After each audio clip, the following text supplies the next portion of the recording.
Hello guys! So ito yung first tutorial ko dito na sa ballpoint na gagawin natin. So ayan, para makagawa tayo ng flower. So yan, iikutin lang natin ng 3 beses. Ganyan nga. And then ito, papaikot natin sa 2. Yan. So, para kumbaga para maitali siya. So, ganyan. Isa. Tapos, ipapasok natin yung mahaba dyan sa butas. Yan. Ikot lang natin yan. Okay? Then, parang itatali natin siya. And then, ikakat natin siya. Okay, yan. Inayos-ayos pa ng person.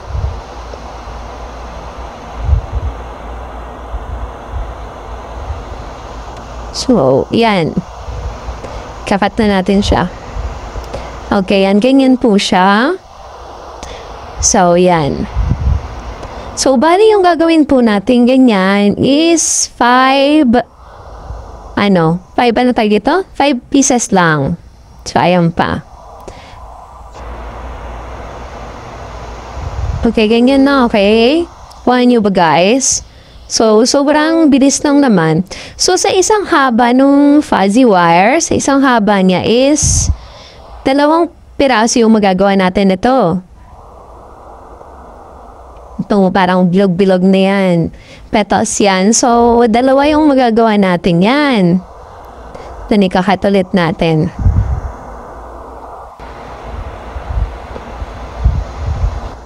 So, ayan nga, di ba? Nakadalawa na tayo. So, mamaya, bali 5 yan. So, pag nakapag-5 tayo, doon naman tayo sa bilog niya sa gitna. Okay, wait lang.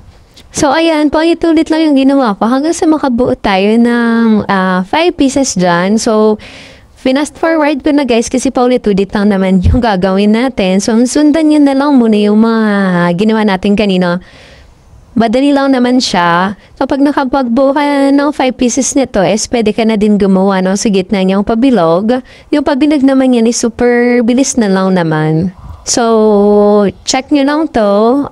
Kung hindi nyo makuha, pwede nyo naman siya iulit or i-rewind din na lang siya para balikan or balikan nyo yung aninang ginawa natin para makuha nyo at papabilis yung gawa nyo. So, ayan na nga, naka 5 pieces na tayo dito. Next na tayo dun sa bilog. Okay po? So, ito na yung bilog. Ganito na yung gagawin natin. Yan, tutupin lang ng mula natin hanggang sa paikot-ikot. Tapos ganyan. Kumbaga, yung sa unahan niya, parang nakaangat ba? Nakaumbok. Galing yung design niya, parang nakaumbok. Pag hindi nyo nakuha pa ulit-ulitin nyo lang din tulad ng ginagawa ko. Yan, ganyan. Para siyang paumbok. Yung sa ibabaw niya paumbok, ganon.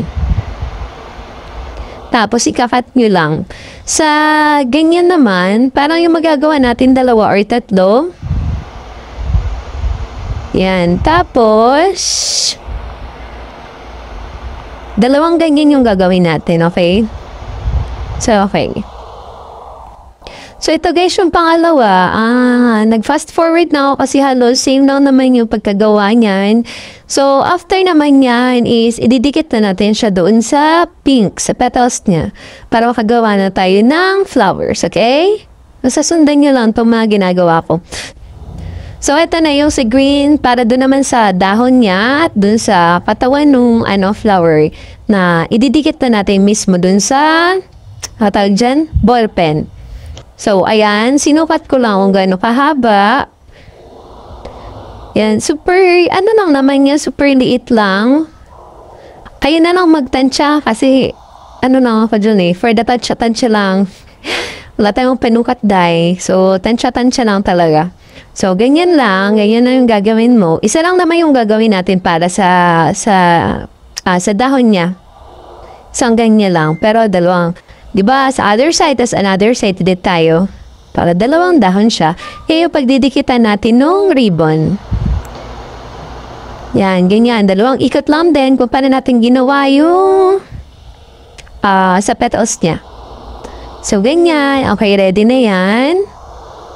Ready na yan. So, ayus-ayusin nyo na lang para okay siya pag dinikit sa ball pen. So, ito na. Magdidikit na tayo. Ayan. So, ayan. Lalagyan mo lang ng glue stick yung yellow. Yan yung sa gitna, guys. Tapos, ilalagay mo na yung pink. Okay. So, ganyan lang naman.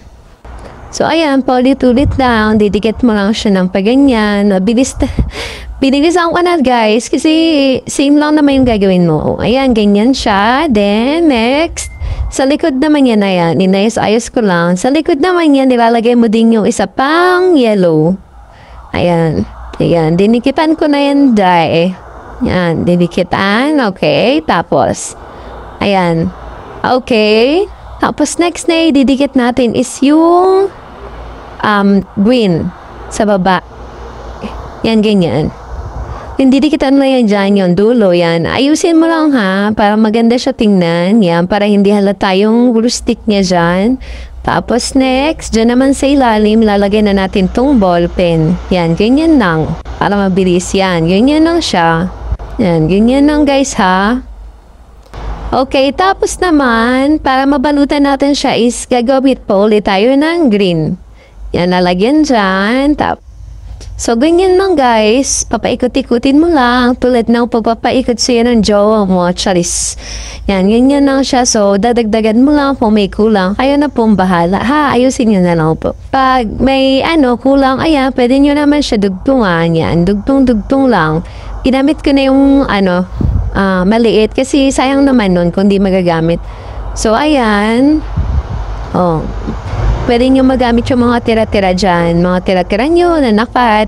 So, ayan. Okay na siya. So, next itong ribbon tayo. Okay? So, ito mga guys yan. Ganyan lang. So, sundan nyo lang yan. Binagalan ko na para masundan nyo. Pero kung hindi nyo siya susundan, sorry na pa.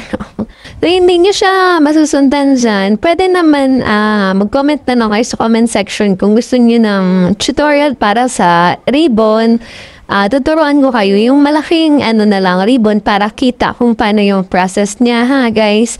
So, comment na lang kayo sa comment section. And guys, hingi ko lang, please, wala pa kasi akong subscribers. Baka naman, padambing ako ha. Tapos, baka maaari din pa-share na din po. Ha, salamat. Para naman po, maganahan naman po ako sa paggawa ng tutorials para more videos tayo for this tutorial. And syempre, para sa mga katulad nating mga wife dyan na gusto din matuto at kumita ng extra income kahit nasa bahay lang. So, pwedeng-pwede to sa inyo guys, sa mga mamshi dyan.